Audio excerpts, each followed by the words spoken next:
Chapter 2. I boarded Red Line 1 at 8:30 p.m. and, as always, immediately wished that I hadn't. Red neighborhood isn't like the center. It isn't like color either. It isn't like anywhere. The chief reason that the center has a fucking great wall around it is to keep red neighborhood out. Let me explain a bit about the neighborhoods. A long time ago, the old deal about cities being divided by race and creed simply went down the pan. I think basically everybody got bored with the idea and lost interest. Spending all day hating your neighbors was just too damn tiring. At the same time, the whole concept of cities started to change. When a nation's main city begins to cover over 70% of the whole country, clearly things need to be organized a little differently. What happened is that neighborhoods became neighborhoods. Self-governing and regulating states, each free to do what the hell they liked. The people that live in a given neighborhood are the people who like what the neighborhood likes. If you don't like the neighborhood, you get the hell out and find one that's more your sort of thing. Unless you come from a bad neighborhood, in which case you're pretty much stuck where you are. Some things change, some things stay the same. So far, so what? With time, things begin to get a little weird, and that's kind of how they've stayed. Everything is compacting, accelerating, solidifying, but not all of it in the same direction. There's a loose collection of neighborhoods that are pretty much on the same planet, and if any countrywide decisions need to be made, they get together and have a crack at it. Everybody else, well, who knows, basically. I've seen a lot of the city. I've been around. But there's a lot of places that I haven't been, places where no one's been in 100 years. No one except the people who live there. Some places you don't go because it's too dangerous, and some places don't let outsiders in. Believe me, there are some neighborhoods out there where there is some very weird shit going on. Red neighborhood doesn't fall into that category. It's not that bad. It's just kind of intense. I was in red because I needed to buy a gun, and you can't buy guns in the center or color. In red, you can buy what the hell you like at a discount. There's no good or bad time to get on a red mono. They don't have hours where you do certain things, or days even. You just pay your money and take your chances. Actually, by red standards, the carriage I boarded was fairly civilized. True, there was both vomit and a human turd on the seat next to mine, but I've seen worse. The prostitutes were mainly too stoned to be doing serious business, and the fight down the end was over very quickly, and there were never more than 2 dead bodies in the carriage at any one time. Zenda thinks I'm very brave for going into red by myself. Partly she's right, but partly, you just have to know how to fit in, how not to be phased. If Darv or any of those ACIA suits poke their head in here, they get the crap beaten out of them before they even sat down, because they don't look like they belong. Okay, look at me. So I'm wearing good clothes. But that's not the point. Clothes are not an issue. Clothes cost nothing. It's the face. I don't look like I'm dying for this mono journey to end, like I'm about to wet myself in fear. I don't look like I'm disgusted with what I see. I look like the kind of guy who'd have a knife at your throat before you got halfway through giving him a hard time. I look like the kind of guy whose mother died in the street choking up Dopaz vomit. I look like the kind of guy who pimps his sister not just for the money, but because he hates her. I can look like a guy who belongs. I got off at Fuck Station 0 and weaved down a few back streets. In red, they can't be bothered to move the garbage around, never mind the buildings. In the real depths of red, places like Who District, there's garbage that is literally fossilized. Finding your way around is not a problem, assuming you know your way to start off with. There aren't any maps, and if you don't know where you're going, you want to get the hell out of red immediately before something demoralizing and possibly fatal happens to you. It had been a couple of months since I was last in red, and I was relieved to see that Bar G was still functioning. The turnover of recreational establishments in red is kinda high, what with gang war, arson, and random napalming. Bar G has been running for almost 6 years now, which I suspect may be some kind of record. The reason is very simple. The reason is G. It's always kind of a tense moment sticking your head into a bar in red neighborhood. You could take it as a given that there'll be a fight in progress, but it's less easy to predict what kind. Will it be fists, guns, or chemical weapons that are involved? Is it a personal battle, or a complete free-for-all? The fight in G's was a very minor one, of the knife variety, which made it feel like a church in spite of the grotesquely loud trash rock exploding out of the speakers. The reason? G. G is an old friend. Well, friend, I guess. We met a long time ago when we were both involved in something. I may tell you about it sometime if it's relevant. He wasn't living in red then. He was living in Turn Again neighborhood, which is the second weirdest neighborhood I've ever set foot in. I've been in Turn twice, and there is no fucking way I am ever going back there again. I'm not even going to talk about the weirdest neighborhood I've seen. G was a hard bastard, even by Turn standards. In red, he is a king. Doped-up gangs in surrounding areas while away the hours tearing up and down streets in armoured cars, blasting the shit out of each other with anti-tank weapons and flame-throwing the pedestrians.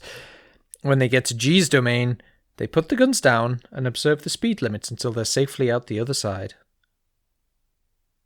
Through a series of carefully planned and hideously successful atrocities, G has firmly established himself as someone you under no circumstances even think about fucking with.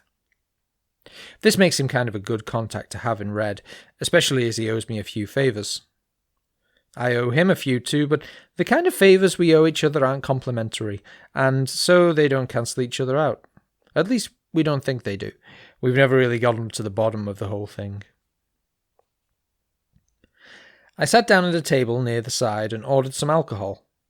This didn't go down well with the barman, but I coped with his disapproval. I knew that G's assistants monitored everyone who came into the bar through closed-circuit viddy screens, and that G would send word down as soon as he could be bothered. I took a sip of my drink, set my face for reasonably dangerous, and soaked up the local colour. The local colour was predominantly orange. The decor was orange, the drinks were orange, the lights were orange, and the bodies of the women performing languorous gynecological examinations of each other on the orange-lit stage were painted orange as well. G's bar is a Dopaz bar, and as any Dopaz drone will tell you, orange is like the colour. Like, orange is, orange. Orange is like orange. Dopaz is two things in red neighborhood. It is the primary recreational drug, and it is also the most common cause of death. Is Dopaz strong? Let me put it this way. Drugs are often diluted or cut with other substances, either to swindle buyers or just to lower the dosage. A lot of drugs are cut with baking powder. When they cut Dopaz, they cut it with crack. Most of the drones in Bar G were out there in the main bar, watching the biology lesson and drinking very low-dosage Dopaz drinks, about 4 of which will leave you unconscious for 48 hours. The heavy hitters would have made their way to the rooms at the back, and tomorrow would find half of them in piles of garbage in the street, their corpses waiting to fossilize like everything else. There's no safety net in red neighborhood. If you fall, you fall. You can't leave red for a better neighborhood. They've all got standards, criteria, exams or fees. If you were born red or end up in red, you're not going to make it out into the light. The only way out of red is down. While I waited for G, I worked my way through Auckland's cube. The actioneer was 62 years old, born and bred in the centre. His father had been B at the Department of Hauling Ass for 7 years, and then A for a further record 13. His mother had revolutionised the theory and practice of internal memoranda. Auckland's career leapt off the CV like an arrow or some other very straight thing. He wasn't just a man who was very good at doing things, but the perfect product of the centre. 100% can-do person. His work during the last 5 years was classified, and I didn't have a high enough rating to break the code, but I knew that it must be very diligent stuff. The department of really getting to the heart of things is the core department in the centre. Everybody reports to them in the end, and the A there is effectively Chief Actioneer. The cube told you everything you needed to know about Auckland unless you weren't an actioneer. To them, what you did in office time was what you were. I need to know why whoever had kidnapped him had chosen him, and not somebody else. I didn't want to know what Auckland was. I needed to know who he was. I had to understand the man. Eventually, frustrated, I switched the setting to portrait, and a 10 by 8 by 8 hologram of Auckland popped onto the table. It showed a bony face with grey, thinning hair and a thinner nose. The eyes behind his glasses were intelligent but gentle, and the lines around his mouth told a history of wry smiles. He did look rather gentle for an actioneer. That was all. There was nothing else to learn from the cube, and I had no more to go on. "Stark, you fuck! How the fuck are you, fucker?" "Fuck you," I said, turning with a smile. I know my language is far from ideal, but G makes me sound like a rather fey poet. I stood and stuck my hand out at him, and he shook it violently and painfully, as is his wont. The 2 7-foot men on either side of him regarded me dubiously. "Who's that fucker?" he asked, nodding at the holo. That's one of the things I want to talk to you about," I said, sitting down again. The main bar in G's is actually the most private place to talk, as all the patrons are so wasted you could set fire to their noses without them noticing. Overhearing other people's conversations is not what they're here for. "Well, he's got to be in deep shit of some kind for you to be looking for him," said G as he settled violently into one of the other chairs around the table. G looks like he was hewn out of a very large rock by someone who was talented but on drugs all the time. There's kind of a rough rightness about him, though, apart from round his eyes. He has some big scars there. His bodyguards lurked around the next table, watching my every move.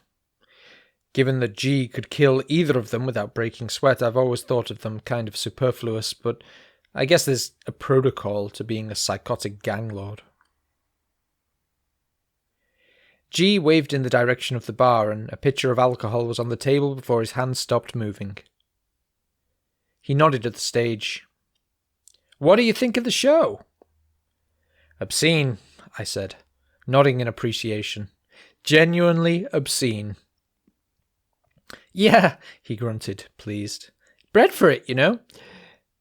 He wasn't joking. They really are. Red tends not to be the neighbourhood of choice for women. I noticed that, as usual, all the girls had thick black hair. G has a thing for that.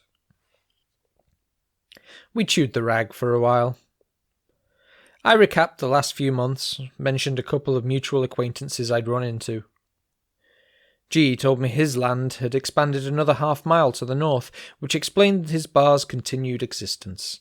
He recounted a couple of especially horrific successes, and used the word fuck just over 400 times.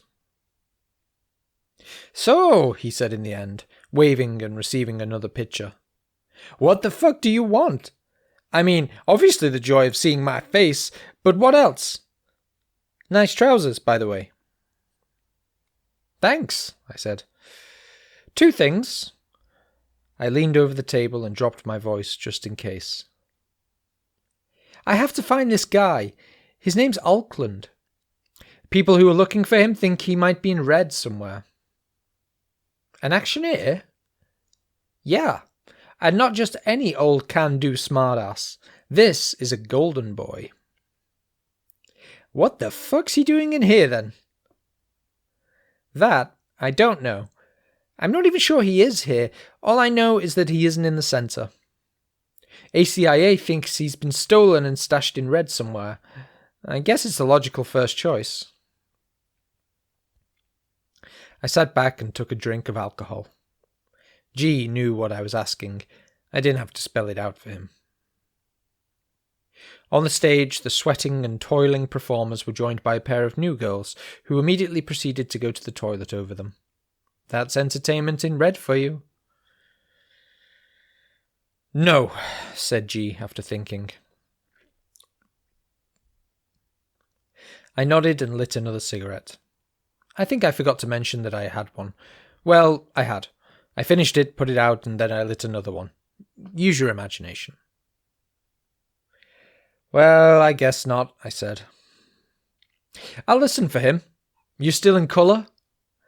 Yeah. I'll pass word if I hear anything.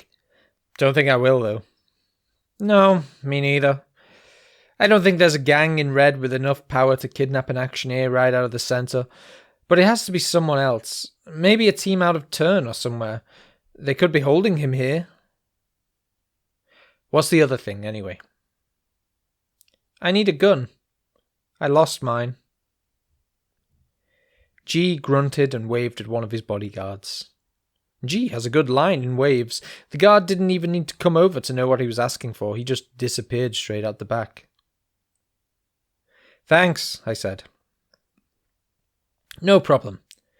You gonna leave me the cube? I can't. Zenda would kill me. You still working for her? I pressed the cube and printed out a colour image of Auckland and gave it to G. Well, you know me. I'll work for anyone. Yeah, especially her. Especially her. By the time I got back to my apartment, it was late. You're not allowed to enter the centre more than once in one day, so I had to go the long way round via 2 other neighbourhoods. Luckily, G, cunning old fox of a psychotic that he is, had got hold of some weapon negators, so I got the gun back undetected. Guns, actually.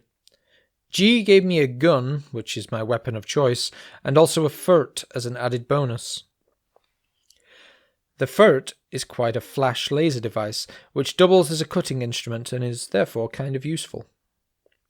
The gun just fires energy bullets, crude but effective, and as it generates the bullets itself, you never have to reload, which has saved my life 11 times. It was the same make as my last gun, which I lost on the recent job I still haven't told you about, and it felt very comfortable in my hand. Over a couple more pitches, G and I had tried to work out where this left us in the favour stakes. We were both pretty bollocks by then, but the end result seems to be that he now owes me 1 more favour than he did before. As I sat with a jug of Javahan coffee, each molecule of which is programmed to pelt around the body, kicking the shit out of any alcohol molecules it finds, I considered where to go from here. So far, I didn't have very much to go on. I had established that G hadn't been involved in Auckland's abduction, but I'd known that anyway. G simply wanted to take over as much of Red as he could and stay alive as long as he could whilst killing as many other people as possible. He was a simple man with simple needs. Whoever had Auckland was into something much more complex. They wouldn't be after money because the centre didn't have any, but it was unlikely they'd done it for the sheer fun of it. They had to want something that only the centre could give them. Working out what that might be was going to be important, and I put a memo in my mental file to have a crack at it when I could be bothered. My mental memos are different to my mental notes. I always do something about them eventually, and they're typed so I can read what they say. For example, internal memo. Who's got Auckland? 1. Someone with enough togetherness to get people into the centre to snatch him. 2. Someone with enough togetherness to know about him in the first place. The togetherness factor of these guys had to be pretty high. The centre doesn't widely distribute lists of people doing really important things who you might like to consider kidnapping. I'd never even heard of Auckland before tonight, and I know the centre pretty well for an outsider. 3. Someone who wants something of a kind that only the centre can give them. When I knew what that might be, I'd know what kind of people I was dealing with, and it would make it easier to predict the way in which they'd operate. And finally, 4. Get some batteries for the grav bender. See? Very diligent. Zenda would be impressed. Well, not impressed, probably, because I'm sure her mental memos run to 120 pages with graphs, indexes, and supporting audio-visual material. But pleasantly surprised, maybe. Well, surprised anyway. I also made another note, which I'm not going to tell you about. It was kind of a surprising idea and very unlikely, but I stored it away anyway. I'll let you know if it turns out to be relevant.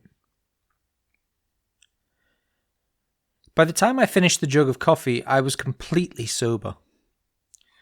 More sober than I wanted to be, in fact. I'd drunk too much coffee and was now too far in the black, sobriety-wise. It made me notice things like that whenever I come back to my apartment, it's empty. It's a nice apartment, fully colour-coordinated with happening furniture, but I use it just as somewhere to store my stuff and to crash when I'm in the neighbourhood.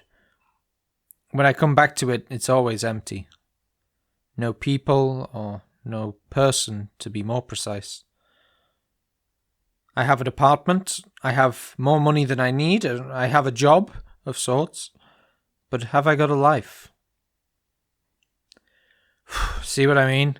Foolish, unhelpful thoughts. I took a look at the packet of Javahan and saw that I'd picked up extra strength by mistake. Warning, it said in the blurb. Anyone except alcoholics may find themselves experiencing foolish and unhelpful thoughts. I wasn't feeling tired, but decided to try to get some sleep anyway. When I get immersed in a job, I tend to have to go days without any, which is one of the reasons I end up so tired. There was nothing more I could do tonight, so making a deposit in the sleep bank was the clever thing to do. Before I turned in, I checked my message tray, on the off chance that G might have transfaxed something through. It was empty, apart from a note from the council. The street colour coordinator computer had sent me a message saying how much it had enjoyed working with my trousers. Chapter 3. At 4:45 a.m. I woke up, instantly alive and alert. I turned over and tried to get back to sleep, but it wasn't going to happen. I still had Javahan running wild around my bloodstream, shouting, carrying on, waking up all the cells. I got up and had a shower, went to the kitchen and threw the coffee away. I don't need that kind of shit from a beverage. I made a cup of DB, which is similar to coffee except it has no natural products in it and doesn't taste much like it either. And I sat by the wall in the living room waiting for dawn to break. An amazingly, ridiculously large spider ran across the floor in front of me. I stared at it for a while, wondering how the hell it got in. My apartment is on the 4th floor. I couldn't believe this thing had scaled 100 feet of wall just to hang out with me. It had to have a lair in the apartment somewhere, though I couldn't imagine where. I found it hard to believe that there could be a crevice in there big enough to hold an animal this size. More likely it just sat around in the open all day, cunningly disguised as a piece of furniture, waiting for night to fall so it could go zipping around the floor in that way they enjoy so much. I might have sat on it without knowing, or rested a drink on it. Hell, I could have stretched out and gone to sleep on it. Halfway across the floor, the spider stopped, skittered around, and sat and looked at me. I looked back at the spider. It was a tense moment. I take shit as and when necessary, but not from things as far down the evolutionary ladder as spiders. I think it sensed this, and after a long moment it pointed itself in a different direction and slowly and many-leggedly ambled towards the door. Then, probably realizing that this was the last chance it was going to get to do any zipping about, it suddenly accelerated to warp speed and zoomed out into the hall, taking the corner on 2 legs. Unlike a lot of neighbourhoods, colour is open to the sky, and by 5:30 the black outside my window was tinged with a hint of pinky blue. It didn't help much because it was still too early to do anything, but it looked nice. They always have nice skies in colour. I think they fiddle about with them in some way. It was still too early to do anything useful, so I went shopping instead. Early afternoon found me back in the apartment, sitting cross-legged on the ceiling of the living room, finishing a massive lunch. For long stretches I can't be bothered with shopping, especially for food. I try, but by the time I get to the stores either I'm bored with the whole idea or I get choice anxiety and it all gets too much for me. Today, though, I'd gone through with it. I'd really shopped.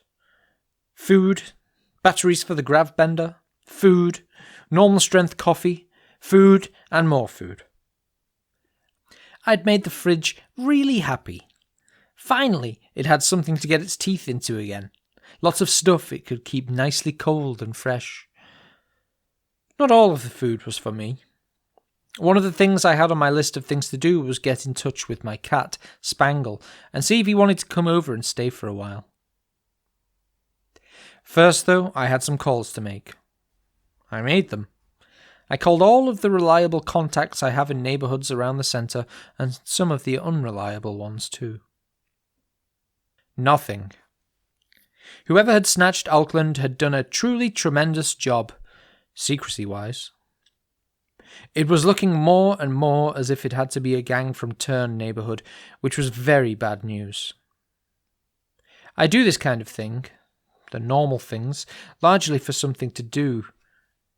I have to fill my time somehow now that it's all I have, but I'd rather it didn't get too serious. I've calmed a bit down in the last few years, and taking on a bunch of well-organised psychopaths doesn't appeal to me as much as it would have once done. I ate some more food. Things were not going particularly well yet, but that's the way it always works. The city is a hell of a big place, split into hundreds of places that have no idea what's going on in all the other places. There's no point skipping blithely around hoping that you'll run into what you're looking for on a street corner. You don't get handed a job complete with a little box full of clues and helpful pointers. I don't, anyway. There's a lot of waiting involved in the initial stages. I'd put out feelers and registered an interest, and that was all I could do. Suddenly, there was a loud farping noise from the message tray. Unfortunately, the tray is fixed to the wall near the floor, and I couldn't reach it from where I was sitting, i.e. on the ceiling. I flicked the switch on the grav bender to return things to normal. It's not just the batteries on that thing, you know. I think the unit's completely dysfunctional. Instead of gradually reorientating the room, it just switched over instantaneously, dumping me and the remains of my lunch in a large and messy pile in the middle of the floor.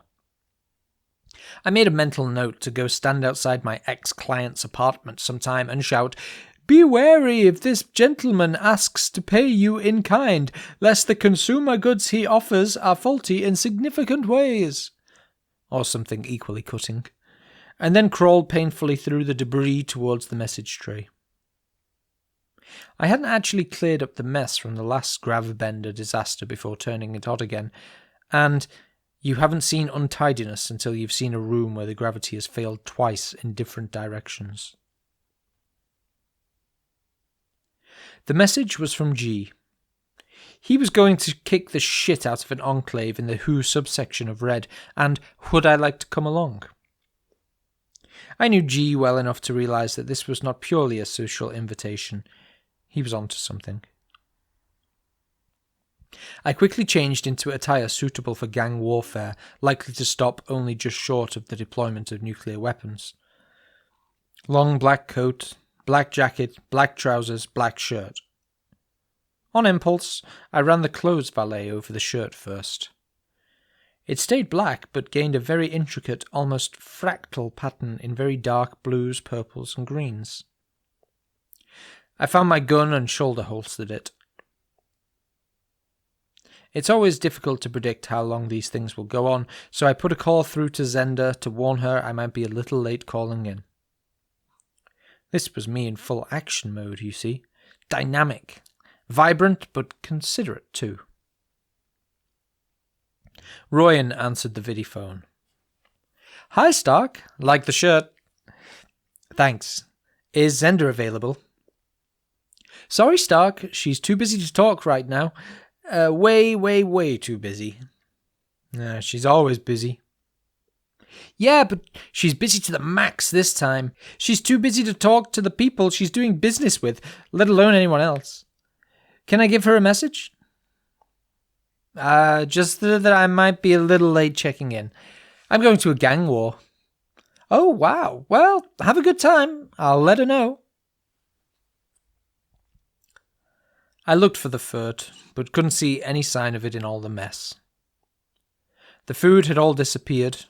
It's set to do that, an hour after cooking. But there was furniture, books, all kinds of crap all over the place, and the furt is a small weapon. My apartment is equipped with a search function. You have a little unit into which you type what you're looking for, and it electronically searches the place and tells you where it is. Unfortunately, I've lost the unit, so I'm pretty well fucked. Where I was going, one little furt wasn't going to make much of a difference, so I forgot about it and ran for the mono instead. I told you things would start happening. 2 of G's bodyguards met me at Fuck Station 0, dressed in formal evening wear with black tie. They were very polite and deferential. Being a personal friend of a gang lord is kinda cool. We walked quickly to Bar G, a hulk on either side of me. The street life got out of the way very rapidly when they saw us coming. One of the things you learn quickly in Red is that if you see men dressed mainly in black heading down the street, you get the hell out of the way before extreme violence breaks out all around you. G was also in black tie and seemed calm and collected. We're gonna have to be quick, he muttered. Word is that the fuckers have heard we're coming. I found this worrying and voiced my concern. So they're going to be waiting for us? I said, wondering if my afternoon might be better spent tidying up the apartment. No, they're getting the hell out. There's going to be no one left to kill if we don't get a fucking move on. So, in type formation, we strode out of the bar. The armoured cars outside took the signal and wheels spun away, thundering down the street in front of us towards Who. G and I walked down the street behind them, flanked by bodyguards. 2 more cars rolling along behind us. Like the strippers, the bodyguards in Red are bred specifically for what they do. They're all over 7 feet tall and built to withstand a direct hit by a meteor. In particular, they're selected for the size of their torsos. G, of course, had the very best, and the 6 guards around us all had upper bodies that were about 2 feet thick. A top bodyguard reckons on being able to shield his owner from about 30 bullets or 2 small shells. I'm only 6 feet tall and couldn't see where the hell we were going, but I felt pretty safe. Red is close to the sky, and it's always night time there. The streets were dark but studded on all sides by the neon glare of lights in the dope-house bars and fuck shops. The pavements we passed were deserted, but Lots of faces peered out at us through the windows. A couple of the bars had handmade signs saying, "Go for it, sir," strung outside. A derelict staggered into sight from around a corner, and I winced in anticipation. G has no time for derelicts. It's not just that they aren't consumers, and so they're no good to him, it's mainly that he can't stand people with no drive. I've often thought that G would make a pretty fearsome actioneer, although the centre would have to massively expand its ideas of what were acceptable things to be doing. Sure enough, without breaking his stride, G squeezed off a shot and the derelict's head found itself spread along 10 feet of wall. There was a small cheer from one of the bars. Who is a small subsection pretty much at the centre of Red, bordering on the west side of G's territory. It's one of the oldest parts of Red neighbourhood, and as bad as Red is in general, Hugh is worse. Hugh is where the really bad things happen. You never see anyone on the streets in Hugh because there are no bars. There's no commercial interest in Hugh because everyone in Hugh stays indoors. Hugh is where you go if you're a serial killer and you want somewhere to slice up your victims in peace. Hugh is where you go to worship the devil properly without being bothered by sane people. Hugh is the very end of the line. If you're in Hugh, you're either dead, about to be dead, or squatting in a dark abandoned building chewing on the bodies. "What's the interest here, G?" I asked, slightly breathless after 5 minutes solid striding. "Hugh is no use to you." G rolled his head on his shoulders, limbering up. "T put the word around last night. No one knew anything about your friend, but I heard a whisper of a new gang holed up in Hugh. Maybe there are people, maybe not. Either way, I don't want the fuckers near me." Up ahead, the armoured cars were slowing down. We were entering the edges of G's territory. The transition zones in Red are the worst. Everybody hates everybody there. Suddenly, a shot rang out from a third-floor window on the right side, and one of the bodyguards twitched. A small red circle appeared on the spotless white of his dress shirt. "Good work, Fid," said G, clapping him on the shoulder. "You okay?" "Feeling good, G," the guard grunted, using a biro to dig the bullet out. He was pretty tough, I decided. One of the armoured cars swiveled and fired. The third floor of the building in question disappeared. We trotted forward to the other car, the guards maintaining a perfect shield around us. The door opened and G and I ducked in, followed by 3 of the guards. "Lone sniper, sir," said the driver, "but there's more activity up ahead." "Okay," said G, settling comfortably into the gunner's seat. "Here's the plan.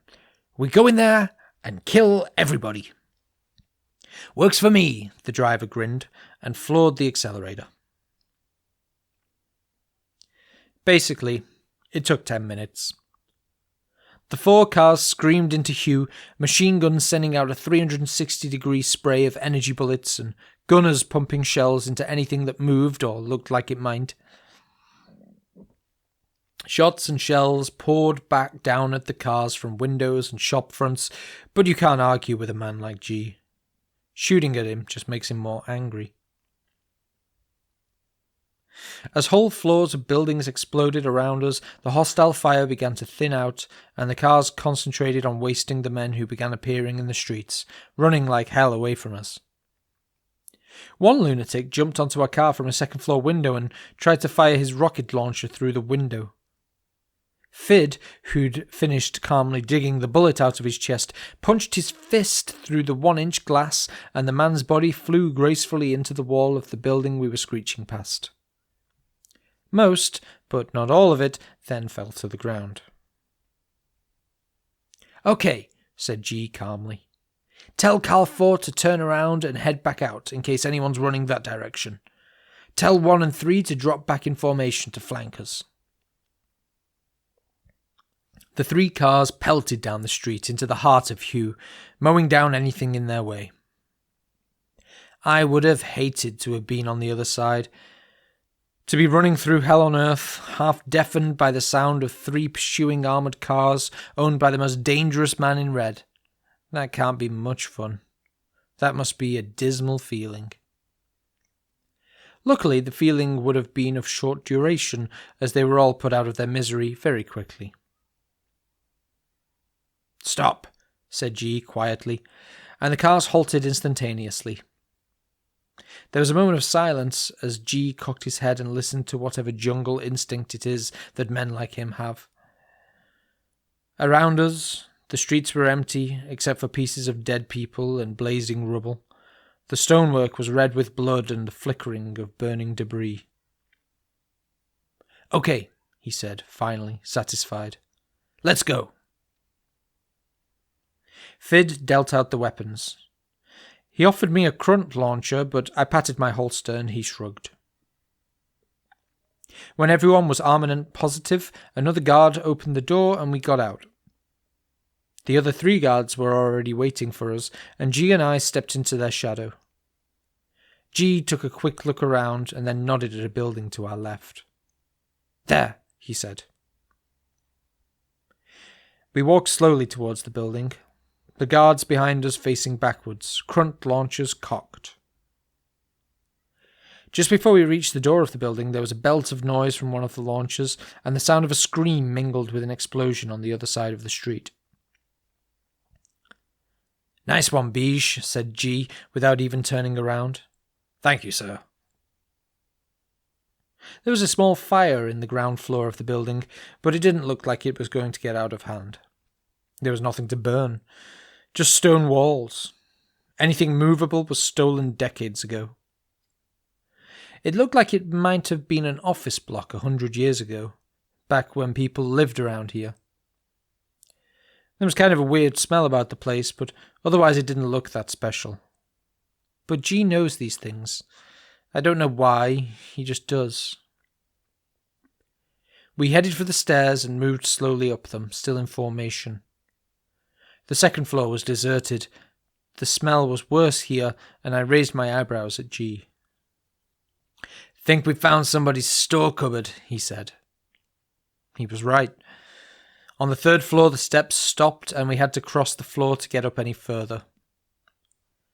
We walked quietly into the first office area, and suddenly the guards moved with one mind and we were crouched into a knot behind the door, G and I surrounded on all sides. Then slowly the guards straightened. "Sorry about that, sir," Fid said. "False alarm."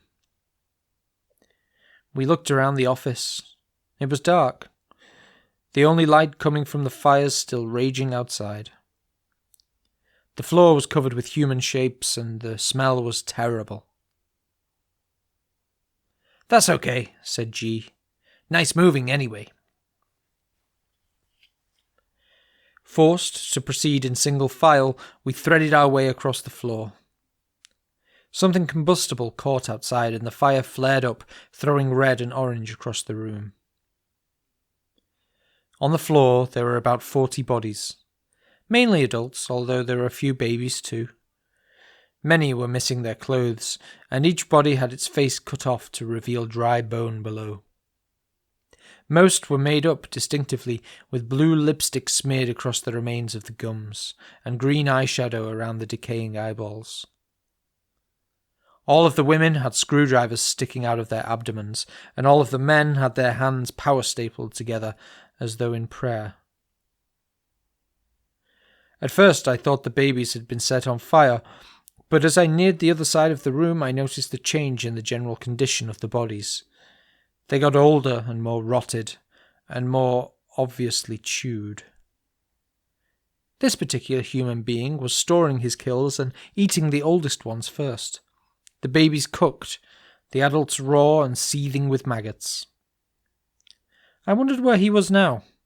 Out in red somewhere, trawling for more, stocking up for the winter. I'm a broad-minded guy, but honestly, some people. We made it to the steps and went up to the 4th floor. All was quiet. Just before we stepped onto the 5th, G froze and listened. "Okay," he whispered. "Endgame." Beige and another guard stepped out first. A rocket shell zipped between their heads and straight through the wall behind them. Rather than flinch, they sublimated their irritation into blasting the shit out of the room with grunts. When they judged it clean, we joined them. What was left of the office showed signs of habitation and of preparations for an assault. Empty gun cases lay piled around the room with bits of food and clothing. A dim light shone from the office beyond, and G strode towards the door, leaving us behind. There was a tiny sound from behind some crates in one corner of the room, and acting purely instinctively, I threw myself into a roll and came up just in front of G, gun pointing into the darkness. The flicker of a laser sight appeared on G's chest, and I fired 5 bullets into the shadows. The last gang member toppled slowly out onto the floor. G looked down at me and nodded. With the guards behind us, we kicked the door open. The office was empty, apart from an armchair, with a table beside it supporting a lamp that cast a pool of luminous light. Someone was sitting in the chair. "Hello, G," said a voice I recognized. "Hi, Stark. Hey, nice shirt." "Jesus fucking Christ," bellowed G as we stepped closer to the chair. I peered at the bulky figure lounging aggressively in it, observing its air of incipient violence and the green numbers on its forehead. "Jesus fucking Christ," I shouted. "What the fuck are you doing here?" "Jesus fucking Christ, Schned," yelled G slightly more calmly. "What the fuck do you think you're playing at?" "Well," said Schned, clicking his fingers, "that's sort of a greeting, I guess. Drinks?" "Jesus fucking Christ," I said again. It was the only thing which seemed appropriate. I might have gone on saying it for days if G hadn't changed the subject. Abruptly, he grinned and shook his brother's hand. "Yeah," he said. "Alcohol, and you better have a good explanation for this." A small and very frightened-looking man of about 70 appeared from out of the shadows, bearing a tray with a pitcher of alcohol and several glasses on it. He set it down soundlessly on the table and disappeared again. "Schned," I said as Fid poured the drinks. "You could have killed us all." "Oh crap," said Schned. "They weren't supposed to be fighting you at all. As soon as I heard who was coming, I told everyone to run for their own safety. I only know one person more dangerous than me, and that's G. Thanks very much, by the way. I spent 2 weeks holding up that gang, and you've wiped out all of them in 5 minutes. Cheers." "Cheers yourself, bastard," said G, and we drank. A word of explanation is probably in order here. Schned is G's younger brother. Apart from the fact that he swears slightly less and has green numbers on his forehead, they're almost exactly alike. I know Schned from my time in Turn, when G and I were working together. I hadn't seen him in 8 years and hadn't expected to ever see him again. Schned has numbers on his forehead because he was condemned to death. Largely for the hell of it, one night he broke into Stable neighborhood, and unfortunately he was caught. Stable is one of the neighborhoods that maintains an absolute blockade on the outside world. Nobody's allowed in and nobody's allowed out. All information on the outside world is blocked, and the inhabitants have no idea what exists outside of their world. The authorities in Stable don't mess around. The penalty for incursion into their neighborhood is death by DNA expiration. The culprit's DNA is altered so that the body dies exactly 1 year from the date of sentence. Every physical function just stops, and the chemicals that make up the body fall apart. It's quite a common method of execution in civilized neighborhoods, and a few go the whole hog and graft display tissue onto the foreheads of executed criminals in the shape of digital numbers to give a readout of how many days the guy has left. Some people think this is unnecessarily bloody-minded, but the foreheaders don't mind too much. Often it gets them served quicker in restaurants because the staff can see that the guy doesn't have much time to waste, especially in the last week when the numbers flash on and off in bright red. Also, you can work out what time it is by looking in the mirror, which is kind of useful if you don't like to wear a watch. "Shouldn't you have been dead for quite a while now?" I asked Sned. "Yeah," he laughed. "But you know me, I work things out. I found out how to get the clock to recycle, so at the end of each year I get another year. It's always kind of a tense moment when the readout gets down to 0.0000001, but it's worked so far." "Did G know you were still alive?"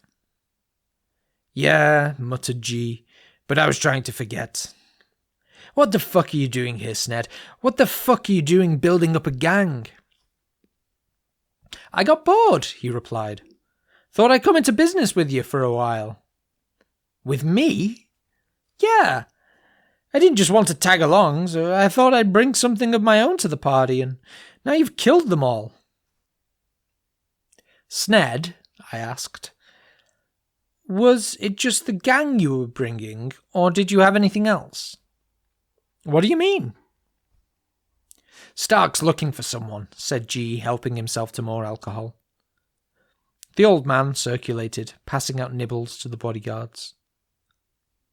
"An actioneer called Alkland has been stolen," I said, looking Sned in the eyes. "ACIA thinks the gang might be holed up in Red somewhere." "No," said Sned, shaking his head. "For a start, it isn't me. Also, I did a lot of digging in the last couple of weeks trying to find an angle on this neighborhood, something to build on. I cased everybody out, learned where the power lay. The only gang here who could have a halfway decent stab at a stunt like that belongs to my brother." "There's no one here from Turn?" I asked, puzzled. "Only us two." "Shit. He isn't here then." "No, but I did hear something that might interest you." Sned looked at his brother. "Tell him whatever you know," G nodded. "We can't do anything with this. This is Stark's kind of problem." "Okay." Sned took a piece of spicy chicken from the plate the old man was handing around. I passed on that, but took another turn at the avocado dip. It's virtually nothing, anyway. I heard that someone from the centre came through here a couple of days ago. I don't know who had him, there was no word on that." "How could you have found that out?" G asked irritably. "I put the word around and there was nothing." But that's just it," said Sned smugly. "I didn't put the word out. The word came to me. Whoever had him was looking for me. They tried in Turn first, and then somehow traced me here." G laughed. "Why the fuck would they want you?" "Well, that's what I wondered. If they wanted the hardest man around, they'd go straight for you. The most organized, straight for you, so that's not what they wanted. They wanted something I might be able to give them, that you couldn't." And what's that?" I asked, beginning to suspect the answer.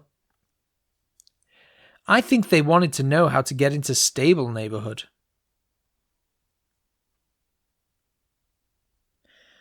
Pretty soon afterwards, we relocated to Bar G, and the après fight party was in full swing when I left. It's rare that the leaders of both gangs are involved, so the atmosphere was unusually good. Once the news gets out that there are now 2 of those lunatics, the other gang leaders in Red are going to be very nervous indeed. Fid shook my hand at the door, which, although it nearly broke my fingers, was kind of nice. Being on the right side of him struck me as a very good place to be. I reached the department of doing things especially quickly just before 9 p.m. The elevator was now reciting the history of the department the way it was supposed to, which made me glum until I realized it was making up all of the dates. "Way to go," I whispered to it as I got out. "Fight 'em from within." "Right on," it whispered back. Zenda's office was empty, so I hung around for a while.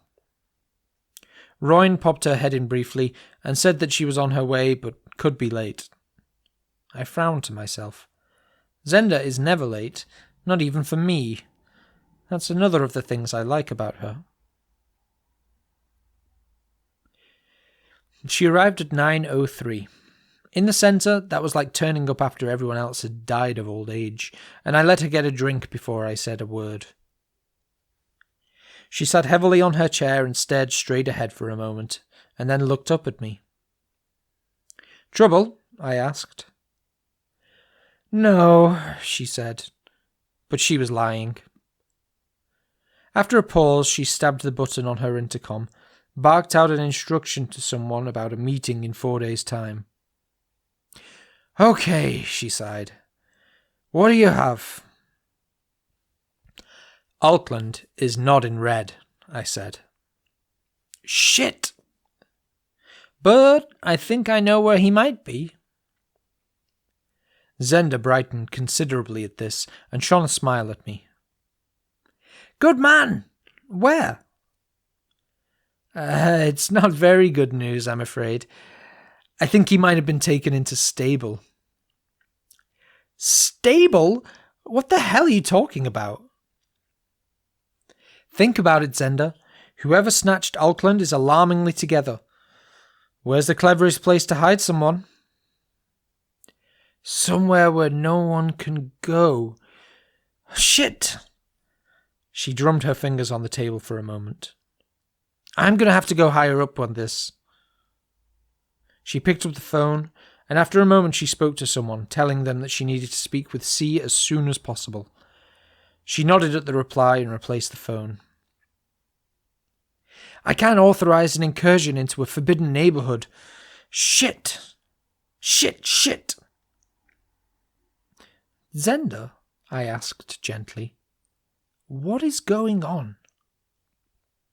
"Nothing," she said. "Nothing." She looked at me and I looked at her and could see that she was troubled, and she could see that I saw. Professional relationships are difficult, especially if you knew the person before. The better you know someone, the wider the gap becomes between what you know and what you can say. There are some things you just can't discuss in an office, not even huddled around the kettle in the kitchen area. The intercom buzzed. "Impromptu meeting time, minus 20 seconds and counting," it barked. "Your participants are on their way, Miss Wren." Zenda stood up to be ready to greet them, and then turned to me. Of course, I didn't ask if you'd be willing to try," she said, looking contrite. I smiled at her, trying to say something with my eyes. I think it got across because she smiled back. "Thank you." The door banged open and C glided in with Darv in close attendance. The meeting didn't last very long. I told C what I'd found out, and he agreed with my conclusions. The fact that I was still in one piece after 2 visits to Red and being in the front line of a gang war between 2 turned psychopaths was not lost on Darv, and although he was no more polite, he seemed to accept that I was indeed the man for the job. The job being, of course, risking almost certain execution and or instant death, melodramatic though that sounds. There was no question but that the job was going to go ahead, and that made me think a little. Forbidden neighborhoods, particularly stable, are very, very protective of their privacy, and the centre is supposed to respect that. If I was going to get top-level go-ahead for an incursion, something pretty major was at stake. I was beginning to wonder if I knew everything I ought to, if this was just going to be a normal job after all. "Well," said C, leaning back in his chair, "there does appear to be only one option. Miss Wren suggested you for this job, Mr. Stark. She said that not only were you the best at what you did, but that you had never turned your back on anything once you'd started. Does this set a precedent?" "No," I said, gazing levelly at him and saying what he expected to hear. "And I take it this conversation never took place." He smiled gently and then nodded. "Miss Wren is a good judge of character." He stood and left the room without another word. Darv, grunt that he was, took the time to spell out exactly how disinterested the centre was going to be in any trouble I got myself into, and then he left also. As I watched him go, I felt unreal for a moment, as if I was aware of the world around me.